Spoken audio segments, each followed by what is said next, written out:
Hello and welcome to the Connect podcast, a podcast by the Holdrege Area Chamber of Commerce.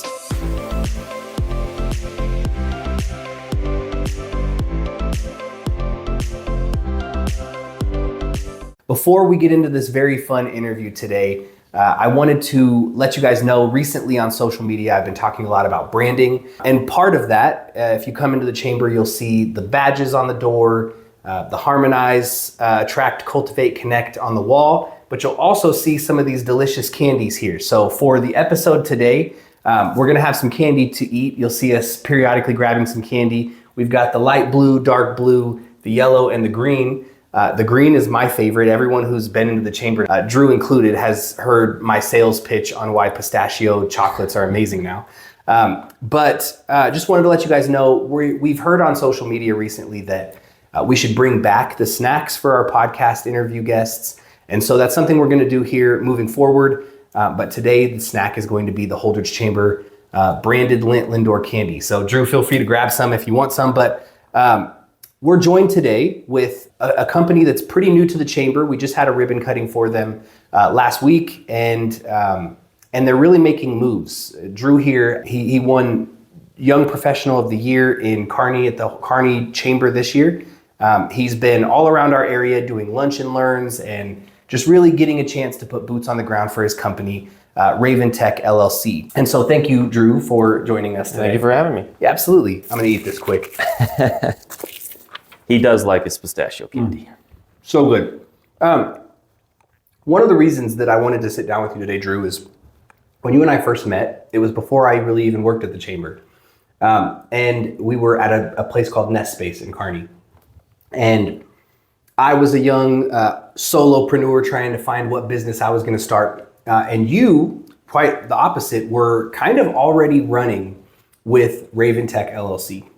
And since then, I've seen it grow from, something you were really excited about to this huge business with partnerships, and you're working with not only places here in our community, but hundreds of communities around Nebraska. So I'm really excited to just talk about where your business has went so far and what your plans are for the future. But before we get into the specifics of that, how did your journey at Raven Tech start? Well, basically I had a dream. And I had a dare that I didn't know how to do business. And so I took it very personally. Mm-hmm. I saw a need for a quality company. I've had an IT background, security comes naturally. I love computers. I've done gaming, I've done a little of everything. Yeah. And I saw how a lot of companies out there were doing, what they called good work, and it wouldn't be classified as good work. I saw the need and I ran with it. That's amazing. That's amazing. And just so for people who don't know, you're not a security company, is that correct? No, we are a technology company. So we specialize in the stuff that security is built off of. So whereas security in general terms, people think of old-fashioned cameras or just contacts that say open and close. Yeah. We actually do the back-end stuff. We have our hands in building the back-end, designing the back-end, as well as we install the front-end as well, which would be obviously what you guys would see, wire, cameras, stuff like that. Yeah, that's amazing.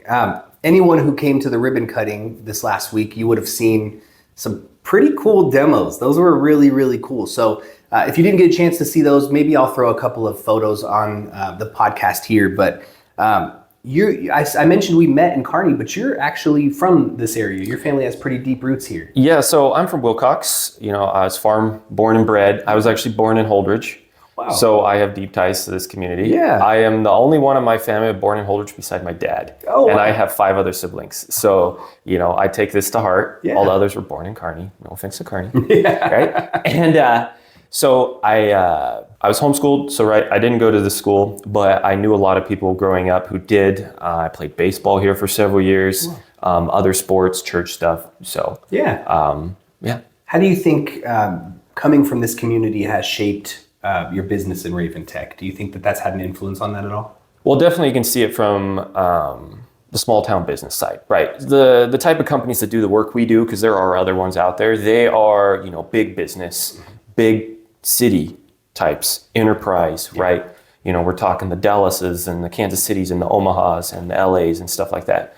And us seeing it as, okay, how can we take this enterprise level, like top grade where they don't bat an eye on price and bring it to these small towns where it's all about the money. Yeah. And how can we protect you, from the business of self-proprietor, solo, LLC, whatever, and still give you the same security, the same support, and the same technology that the big guys with, thousands of employees have. Yeah. Yeah, that's amazing. It's interesting to me. You've been recognized as Young Professional of the Year in Kearney. How do you think you approach business differently from a leadership perspective in that way? So I love military history. I love it so much. As a kid, I was a college level reader at like 8 years old. Oh, wow. I loved books. I loved historical fiction. And so that really got ingrained on me, right? Reading these old English books, hundreds of pages long. Yeah. And I love these stories. These stories of, starting at the bottom, working your way up, whether they were true or not, but they had real backstories. And then it got me onto war history. My grandpa, who was veterans, and so they would tell me about World War II stories and stuff. And it was always a little bit of everything. No matter if you were Napoleon or Hannibal, you had to start somewhere, right? Eisenhower started in, Kansas, small town. But they always had their own special traits that made them loved. They weren't always, the smartest one in the room. Yep. They didn't have to be the most skilled in the room. But the one thing with all these generals had in common, they had a great staff around them, especially Napoleon. You hear about all his marshals, right? He had several marshals, and he knew how to put the proper marshals in place to make this great group, and they all had command of their own groups, and then they all worked together as a core unit. Yeah. So, guys like him, yes, they were great, and they have a lot of, and they were also bad, don't get me wrong. Sure. Some people call them tyrants, but that's another story. Right. But again, so I come to this thinking, okay, yes, I can start this, but I'm not going to be the only one that can take us to the next level. Yeah. I may be considered the number one guy in the area about this, and to some good reasons, but without the proper staff behind me, I am nothing. And so that's a little different approach to business. That's amazing. Because I am very well aware I cannot do everything myself. And I'm a workaholic by nature, come from a farm family, all that stuff. And it's hard to let go. Yeah. It is. It's like, I want to do all the quotes. I want to do all the sales pitches, but I know I can't. And so that's my thing, is surround yourself with a good team. No matter if you're a new business or one that's been around for a long time, it's, you need to learn how to put all those pieces in place. That's amazing. Very great qualities of a good leader. So to speak a little bit about Raven Tech and the services that you provide, what kind of service tech solutions do you offer to businesses of all different sizes? So it kind of depends on the needs of the business. Some already have their own IT company, some have their own IT staff. So then we work with them in certain areas. Others don't have any. Maybe they go get a new internet provider, or they've had an internet provider for a long time, but their computers are slow, or they just buy a toast system online and, they have to install it themselves. Well, they don't understand it. Yeah. Right. And so we come in and we can actually provide everything from the ground up. We can pull all the cable, we can certify all the cable, we can, build servers for them and custom do the programming, and we can go out there and get programmers for you and build backends and do APIs. We can do all of that. Wow. Either from within, or we have the guys that we can easily go make a phone call and I can have them out here in a little bit. We can get quotes to you quick. And that's our goal, is to be a one-stop service provider, because no matter if we like it or not, security, computers, AI, it's all growing. Yeah. Now, a lot of them are blending, and it's in magazines and everything else. Well, if you're not first, you're last, right? And the companies that take advantage of some of this early are usually the most profitable. Not always, right? Sure. Like, there's a point, it's like buying a new car. You don't always have to buy a brand new car just to look good on the street. Right. Yeah. You can still be in a classic, right? That's right. Yeah. You can still be in that Subaru Impreza, right? Stuff like that. And so we can come in and just provide the services, whether it's managing what you currently have and doing slowly upgrades, or coming in and, rip and replace. Yeah. Put that one camera, because you never know when somebody's going to come in and hack you. We had a lady call us because she had let somebody build her website for her, screwed her over. So she went and got somebody else to build her website for her. They completely went in, deleted her whole shop, and stole everything. And so, she was frantic over the phone, very teary-eyed, stuff like that. And so we, just being on the phone, like, all right, let me get you in touch with the right people. Yeah. Let me get you in touch with our IT guy. Let's see what we can do. And so far as I know, she was able to get it back up and running. That's amazing. But sometimes it just needs, we're skilled for a reason, Yeah. right? We're skilled labor. We're kind of like the trade in this billion-dollar industry that no one thinks about. Yeah. Right? If it ain't broke, why are you fixing it? Yeah. Well, do you know if it's actually broke or not? a lot of little things like that. So we can easily come in and provide you with not just services, but we're also certified and licensed in all of them as well. That's amazing. That's amazing. Now, one of the interesting parts of the ribbon cutting, I thought you mentioned you guys offer security solutions for businesses of all sizes, homes, but also farms.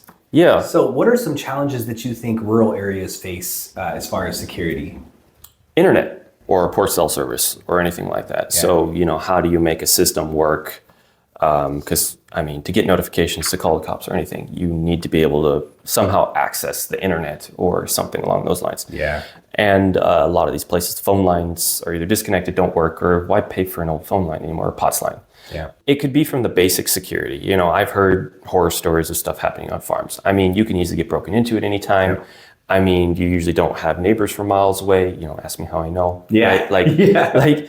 There's an endless array of options, and you can get as crazy and deep in the weeds as you want, and you could spend as much money as you want. But let's be honest, unless you're there with your Smith & Wesson, there's really no security system. Yeah. Right? Or even this, if you just know that somebody drove into your yard late at night and it wakes you up, and so you are prepared to figure out the next step for that intruder. Even if you don't, you still want to rely on your Smith & Wesson, whatever else, right? So we can provide almost endless options for this. And a few things we've done for feedlots. Feedlots, awful cell service, no internet, whatever, right? They're not an enterprise level building with hotspots every few feet or access points every few feet, you know?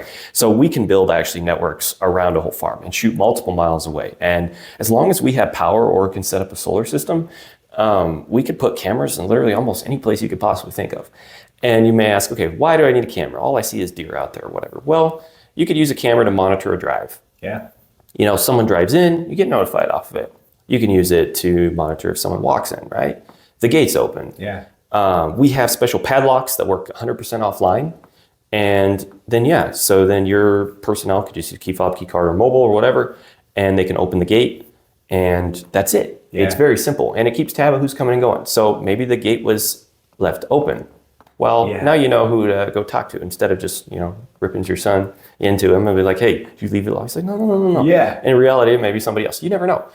So when it comes down to, it could be a basic home security system, right? It could be just a couple cameras. It could be one camera. All it needs to be able to is just, kind of keep tabs of what you cherish the most. Yeah. And we've all seen those blurry pictures of Bigfoot. Maybe this is what we need, It's not going to be in the city. It's not going to be in town. It's going to be on one of these farms. So, we'll put our, our logo will be down the bottom right-hand corner of the video. So that's exactly right. One of the things I thought was interesting too from the ribbon cutting was when you explained what sort of sets Raven Tech apart from other security and tech companies. You want to talk a little bit about that? Yeah. Well, first of all, I'm huge on service. I do not understand why more companies don't specialize in service or even hire people just to be service. Like I've even talked to reps and all that who are just 9 to 5, right? Whereas with us, we literally have a 24/7 hotline, and it goes to a real person, usually me. Yeah. Especially if it's after hours, because all my guys usually only answer the phones during hours. But it routes to more than just one phone. Mm-hmm. So if it's an emergency, obviously call 911 first, but we can help you out, we have it set up in such a way where different systems, if it can't get a hold of you, or even if we're on the list, it can't get a hold of us, it's going to call the cops, that's just the way we want to route things. So peace of mind is huge. You need to have peace of mind that your systems work. And so customer service for us is our key. I don't have an extensive, huge customer service. I didn't work for a Fortune 500 company that did. It's just from watching my dad deal with his reps for his businesses. And then I would sit on the other side of the table and just kind of smile as they would, they're uncomfortable because my dad is just there, just giving them the steel eyes, all right, how does this work for me? Yeah. But I always remember, I was even there when my dad had a John Deere rep and he was retiring because my dad outlasted most of his reps. Yeah. And so he had brought the new kid along because that was supposed to be taking over his route or whatever. And I was standing there by the truck when this rep told the new kid, it's like, hey, you take care of him and he's going to take care of you. I've known Arlen for a long time. And I'd be a part of different, ag groups and go out there for training. And my dad wouldn't be there. And I'd hear the same thing. Dad's very knowledgeable. He's good at what he does. And so all of us here would love to have his business because we all know he's going to come back for more when he wants it. And if he likes us, we'll come back. So same practice goes for us. Yeah. Same practice should go for any business, but not all of them do it. And yes, it's easier said than done. Like I answer my phone probably when I shouldn't. Yeah. Like I've answered it at 7:00 at night and they called and like, oh, we were just gonna leave a voicemail. I'm like, I didn't know, you know, I just answered the phone anyway. It's like, well, I can hang up, where's my notepad? Hold on. So when I first got started, just a real quick story. When I first got started, I had literally just opened the LLC. I just got my laptop and I had my first ever client, or I was trying to get my first ever client. Mm-hmm. Well, they were having trouble with a system that wasn't managed by me. So they had another company out there managing it. And they couldn't figure it out. I was actually in Kansas on a date for breakfast, and my phone rings, and I see who it is, and it's this guy that they're like one of the top 200 engineering firms in the country. Wow! And I really wanted their business, obviously, like small brand new company with like 0 clients. Yeah. And I was like, okay, I should probably answer this. And I look at my date, I'm like, hey, I'm sorry, you mind if I take this? And I'm like, hey, what's going on? And he was like, yeah, so this is this. They can't figure it out. And this is this. He's like, are you good being on a conference call with this other company? They're working in Atlanta. I don't know, something like that. And I'm like, sure. Because obviously, again, need their business. Yeah. And so I had a conference call during a date and breakfast with technically what would be considered probably a competitor. They're a huge outfit with this firm that I really wanted to pick up as a customer. Long story short, I didn't win the contract. Mm-hmm. But that was what set the tier for everything. Yeah. And just knowledge, experience, just trying to show them that, yes, we can do this. Yeah. And this is not a one-time call where, I provide sales up front and then I'm out the door. Yeah. And we don't even have a lot of service contracts out there. You do not have to have a service contract with me for me to answer my phone. Right. But we have a 90% return customer rate for a reason. That's because people realize the work we do, the service. If it's under 30 minutes and you call me on the phone, I won't bill you for it. It actually wastes my time billing you for it. If I can solve the problem in 30 minutes, if we have to roll a truck, obviously people have to go, I got to pay my tax. Then yes. But if it's something I can diagnose quickly, and we're also different because we can do a lot of remote services these days. I mean, if your internet's good and our internet's good and we have actual connections to things, we don't have to charge you $300 for a service call. Yeah. It could be $90, it could be $110, and we worked on it for a whole straight 2 hours or something. Yeah. You know what I mean? And we did it from our office, and we provide proof that we fixed it. You're happy. And that's what business should be. It is. It's funny when I talk about this with other people, they call it old school, it's old school tactics, right? Yeah. One thing that you said at the ribbon cutting, you guys are still operating on 90% word of mouth business. Mm-hmm. That's beautiful. I mean, that's not something most companies can say. But one of the things I noticed at your ribbon cutting also was there was a lot of interest in your services. Our CEO here had some questions, and some of our board members and people in the community. Mm-hmm. And with each of them, it wasn't a short conversation. It was, you took the time to explain, listen first, and listen to what they actually had going on and what they needed. And then you explained to them how you could help. That, I think, is something that people don't realize how much value is in that. People left that ribbon cutting with actionable information and your face to put to that information. That's so valuable. What was that experience at the ribbon cutting like for you, just in general? Well, Lane really liked it. We've been in a few ribbon cuttings. Yeah. And we were on our way back, and he was like, that's the best ribbon cutting yet. That's good. So he just, even, he's like, we talked to more people than we did in the big ones. And I mean, obviously we had a decent amount. We didn't have a huge amount of people, but we've been through some where, we've had, tens and tens of people in there. And this is a really good one. Yeah, I had one person tell me, a customer tell me once that I'm really good with old people. I love that. And I was like, say again? What do you mean? And they're like, well, you're how old? And I'm like, I think I was 28 or 29 at the time. Sure. And they're like, you're such a good conversationalist. You sit there and talk. And I'm like, well, my parents are older. Sure. I have older siblings and all that. And my dad wanted me to be quiet when I was quiet. And this is this. And so I was taught to sit there and listen. Yeah. And sometimes that's all people need. That's it.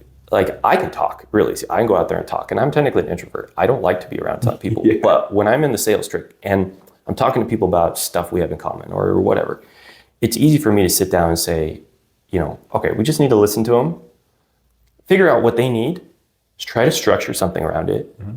And then I teach my salesmen this too. It's like, all right, We need to give them two different options. The one they think they need, and then our professional opinion. Because that is the real reason why they're coming to us, for our professional opinion. Not, you think you need this, you need that. Oh, we have an upcharge, a premium feature. Yeah. You know, yes, you could tell them about the premium features only if like you're in the system and realize that, man, maybe they need Active Directory support, or maybe they need this cyber because they actually don't have anything here. And we should really look at this. Now, you alert them to the fact. If they have an issue or anything, come back to us or a question, tell them to call me. Yeah. So yeah, just getting down, getting to know people, because our verticals are not just farm and business.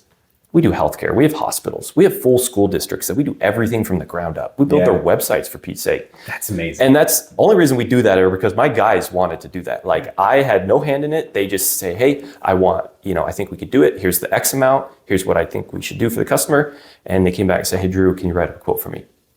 They approved, they signed, It's money, I can't complain. We build it, they're good at what they do, and we keep it updated under the terms of the agreement with the school. So literally, we're like, they call us for everything now. And That's I'm amazing. more than happy with that. And I love that type of customer that trusts us for stuff. And we're also a little different where you own your equipment. Oh, wow. Like you own your equipment, you own your system. A lot of companies out there will sell you the system or whatever, but won't give you admin credentials. Yeah. Just give you, like you're the owner, you're the admin, unless it's owned by us and it's some different rental that we had to do. Like you own it. Like this is your company, this is your business. Even if you're just managing it, like your financial whatever is in your hands, your security is in your hands. We're just here to help you, walk you through it. That's amazing. So you have a few clients here in Holdrege, but we talked a little bit of the ribbon cutting of some goals you have. Do you want to share a couple of those goals? Well, my goals is to